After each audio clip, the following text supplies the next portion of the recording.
नमस्कार साथियों, गहन विचार में आपका स्वागत है। आशा करते हैं आप सभी अच्छे होंगे। रावण के पिता एक ऋषि थे, वहीं उसकी माता एक असुर थी। वरदान हासिल करने के लिए रावण ने शिवजी की पूजा की और उसकी पूजा से खुश होकर भगवान शिवजी ने रावण को कई वरदान दिए थे। भगवान शिव जी जानते थे कि रावण ये पूजा अपने स्वार्थ के लिए कर रहा है, लेकिन इन सब बातों को दरकिनार करके शिव जी ने रावण को वरदान दिए। भगवान शिव जी से वरदान मिलने के बाद रावण बेहद शक्तिशाली हो गया।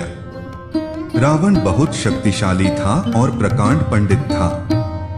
रावण ने काल को भी अपने बस में कर लिया था। रावण भले ही एक राक्षस कुल का राजा था, लेकिन उसके जैसा दुनिया में दूसरा कोई व्यक्ति नहीं।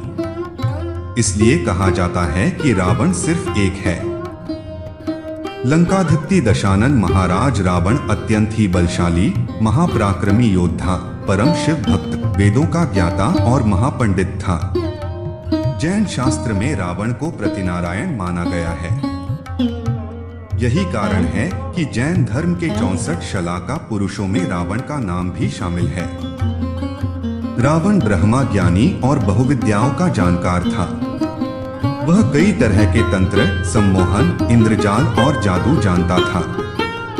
रावण के पास ऐसा विमान भी था जो अन्य किसी के पास नहीं था। इसलिए जब रावण मृत्युशैया पर पड़ा होता है, तब भगवान राम अपने भाई लक्ष्मण को रावण से राजनीति और शक्ति का ज्ञान प्राप्त करने को कहते हैं। जब राम और रावण के बीच युद्ध हुआ तो रावण की हार हुई। रावण मरणासन्न अवस्था में था। तब भगवान राम से लक्ष्मण को रावण ने शिक्षा लेने को कहा, क्योंकि राम भी जानते थे कि रावण इस संसार के नीति, राजनीति और शक्ति के महान पंडित था। इसलिए राम ने लक्ष्मण से कहा कि तुम रावण के पास जाओ को उससे जीवन से जुड़ी ऐसी शिक्षाएं प्राप्त करो जो तुम्हें और कोई नहीं दे सकता है। भगवान राम की बात सुनकर लक्ष्मण मृत्युशैया पर पड़े रावण के सिर के पास जाकर खड़े हो गए। लेकिन लक्ष्मण के काफी देर खड़े होने पर भी रावण ने कुछ नहीं कहा। लक्ष्मण राम के पास वापस आ गए और कहा कि प्रभु, मैं बहुत देर तक रावण के पास खड़ा रहा, लेकिन उसने कुछ नहीं कहा। तब भगवान राम बोले कि किसी से ज्ञान प्राप्त करने के लिए उसके सिर नहीं बल्कि चरणों के पास खड़ा होना चाहिए। इसके बाद लक्ष्मण फिर से रावण के चरणों के पास जाकर खड़े हो गए और रावण ने मरने से पहले लक्ष्मण को जो बातें बताई वह आज भी हर किसी को जरूर जाननी चाहिए। रावण ने मरने से पहले क्या कहा? इसके बाद रावण ने लक्ष्मण को अंतिम समय में जीवन से जुड़े गूढ़ उपदेश दिए। रावण द्वारा बताई इन बातों का महत्व आज भी है और हर किसी को इसे जरूर जानना चाहिए। रावण लक्ष्मण को ज्ञान देते हुए कहता है कि किसी भी शुभ या अच्छे काम के लिए देरी नहीं करनी चाहिए। वहीं अशुभ काम के लिए जितना मोहवश करना पड़े उसे उतना टालने का प्रयास करना चाहिए। अपनी शक्ति और पराक्रम में इतना घमंड नहीं करना चाहिए या इतना अधिक अंधा नहीं होना चाहिए कि शत्रु तुच्छ लगने लगे।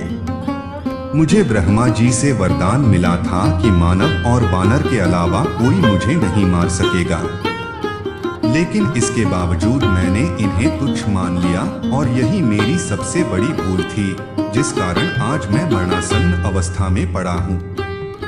रावण का तीसरा उपदेश था कि अपने शत्रु और मित्र के बीच पहचान करने की समझ होनी चाहिए।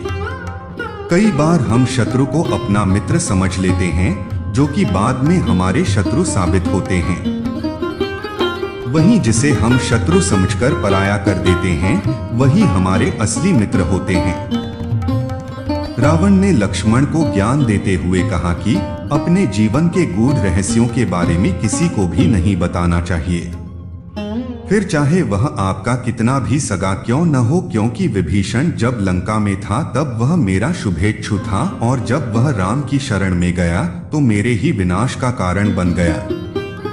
रावण का आखिरी उपदेश था कि किसी भी पराई स्त्री पर बुरी नजर नहीं रखनी चाहिए, क्योंकि जो व्यक्ति पराई स्त्री पर बुरी नजर रखता है वह नष्ट हो जाता है।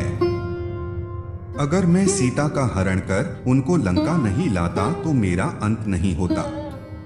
इसलिए पराई स्त्री पर बुरी नजर नहीं रखनी चाहिए। साथियों, अगर आपको हमारी वीडियो अच्छी लगी हो तो हमारे चैनल को सब्सक्राइब करें।